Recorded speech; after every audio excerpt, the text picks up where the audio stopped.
Hey everybody, Will from All Electric back again with another video, and today I've got a special one for you. We've bought a Sprinter van.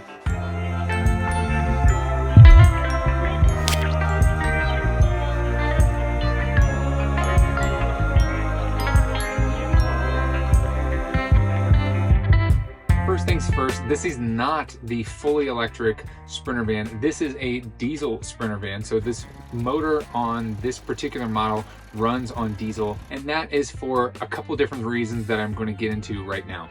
First of all, the new Mercedes Sprinter van only comes in one variation, and that is the 170. So that is the longer model. This is the 144 model, so it's a little bit shorter. And we needed the 144 model, and that's simply because of where we plan on parking it. And the 170 is just too long for us. Now, also the new eSprinter for 2024 is rather expensive. So just the eSprinter, nothing inside, nothing that you see here, like we've purchased this one here all built out. The eSprinter from Mercedes website is $71,000. Now also on Mercedes website, it says a range of 248 miles. And that is using a 113 kilowatt battery pack.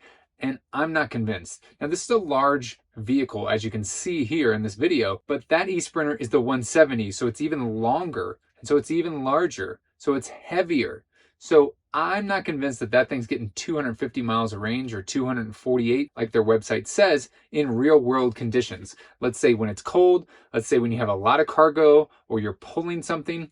And that's why we had to go with this diesel version, at least for the time being. Now, full transparency, our plan is to keep this for several years and then step up to either the fully electric Mercedes Sprinter or jump to, which would be my preference, the Canoo multi-purpose delivery vehicle. I'm currently in talks with Canoo to get into their facility and see one for myself. The multi-purpose delivery vehicle is almost the exact same footprint as this Mercedes 144 Sprinter, and it also has the high roof similar to this model here. Now, in our case, living in the Sprinter van capital of the US, Denver, we needed a Sprinter that could provide us reliable heat day and night. And that is why the two things that our Sprinter runs off of diesel on is the diesel heater to keep us warm. It does get in negative temps up in the mountains here, and the motor itself, the diesel motor, obviously, both utilizing the same tank. Now, everything else that you see in this Sprinter, including the induction cooktop, the solar on the roof, all of the lights, all of the outlets here are all recharged using the solar panels on top of the roof and storing it in the battery. So everything else in this van, besides the diesel heater and the motor in this van, are all electric. Now, I also want to say that if you are plugged in, let's say at a campsite, there is an electric option for the heater. A lot of times we will be utilizing that. Instead of using the diesel heater, we can use the electric heater that is built in. Now, also with the eSprinter, it has two different motor options. A standard motor that is 100 kilowatts of output, and a high motor, which is 150 kilowatts of output. Now, this is really small, especially compared to any sort of Tesla in terms of the output power. That's another reason I am concerned, because those all-electric Sprinters are a single motor rear-wheel drive, and where we live and where we like to camp and go adventuring, there is a lot of steep inclines, and I don't think that the all-electric Mercedes Sprinter could make it up some of those inclines, or if it did, it would take us a while. We would be very bogged down in the right-hand lane, and then we would use up all electricity. So when we got to the campsite, we might be waiting for the solar to recharge the batteries before we could, let's say, cook a meal. And my last gripe about the all-electric Mercedes Sprinter and why we didn't purchase one is because next year, Mercedes is going to utilize the NACS or the Tesla plug. So next year, if you bought a 2025 Mercedes all-electric Sprinter, then you get the supercharged capable plug already in the van. So doesn't that make so much more sense to wait a year or two and get the plug so you can utilize Tesla's huge and rapidly growing supercharging network? So for me, $71,000 plus the build out, plus it doesn't have the Tesla charging network yet, plus the limited battery pack and the smaller motor, I think are all reasons why we didn't go with the all-electric Mercedes Sprinter. but not to say that it won't come into play later in the future as they improve things. With most things, like the first iPhone, it wasn't the best iPhone or it wasn't the greatest, and they worked out a lot of kinks. So I think that Mercedes is going to do the same thing with this all-electric Sprinter. And I'm sure next year in 2025, they will also come out with a shorter version, 144, which we were also needed. It wouldn't be a proper introduction if I didn't walk around the van a bit. Here is the driver's seat. You can see that both of these chairs will actually swivel 180 degrees and face this back way. Here is the regular sliding door and our little kitchen area. This is an induction cooktop, which runs off the batteries, like I was saying. Everything else back here is fully electric. Here is the 2 kid seats, which I'll show you how those pop up real quick. When you're parked, it's kind of in the way. So what's great is you can actually flip this completely up and out of the way. Now you can see it kind of tucks right in there behind the driver's seat, just like that, sitting vertically right next to this window. The kids love riding back here, and it's great. Now, if you see this ladder, that is because this van actually comes with a pop top. So this will pop up, and there's a twin size bed up here. A great play space for the kids, especially if it's cold out or it is raining. That is something that the kids love. Also, this table back here, there is a lagoon mount on this front passenger seat right here, so everybody can sit around the table and have dinner. So plenty of countertop space with this folding up as well. Over this fridge here, there's more countertop. This fridge is an isotherm. This is a DC fridge, so no inverter needed.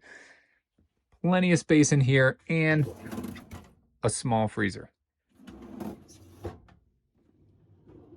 Hot and cold water here, back to a 20-gallon water tank and a 10-gallon gray tank. Also, plenty of cabinets with these nice locking cabinet doors. Full queen-size bed back there, along with cabinetry up here.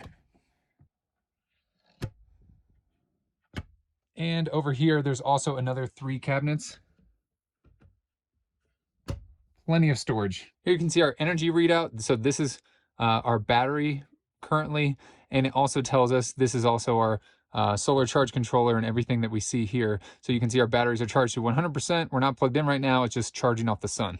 This is our aqua hot heating. So this is for hot water and also heat. And you can see that we can have electric heat, or we can use the burner, which burns the same diesel fuel that is in the tank. Both are a nice option to have depending on where you are camping. And then here's our main control panel where we can turn the lights on and off. We can see where our battery's at. We can turn the inverter on and off. We can see how much water is left in our fresh and gray water tank, and we can cycle through different options here and also turn on our fridge and our water pump. So also I wanted to mention on the outside of this kitchen here, you can see this is where our induction cooktop is. There's actually a flip out folding table, so you can have some outdoor space as well. And then this cable here just gets fed back in and is latched securely.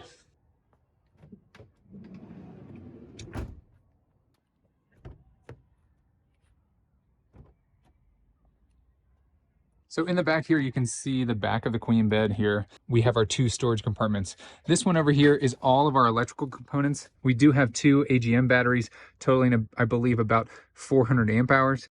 Our charge controllers and also our big inverter right down there. Now over on this other side, we do have our water tank and also our water heater.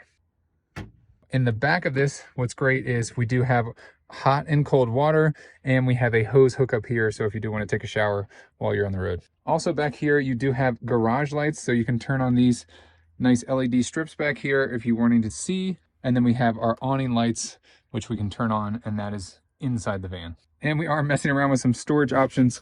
I'll try to tag these in the video, like $8 or something like that. And it works out really well because it actually stacks right up here. We are going to be adding some mounting points in here to utilize these clear bends. So this was just a quick intro of our van, and I wanted to explain to you guys why we went with the diesel Sprinter versus the all-electric Sprinter. And like I said at the beginning of the video, I think that this is going to be like a 2 to 3 year window, and I really think that the all-electric huge cargo style vans are really going to become capable as more companies like Mercedes, Canoo, and other players in the market start making serious Sprinter van competitors where it makes sense to utilize the entire battery pack that's below in an all-electric van to power all of your electronics inside the van. If you want to see more videos about our Sprinter, let me know down in the comment section below. I hope you guys liked this video. If you did, please give it a thumbs up. Thanks so much for watching. Share this video with a friend, and don't forget to hit that subscribe button. As always, I'll catch you guys in the next one. See ya.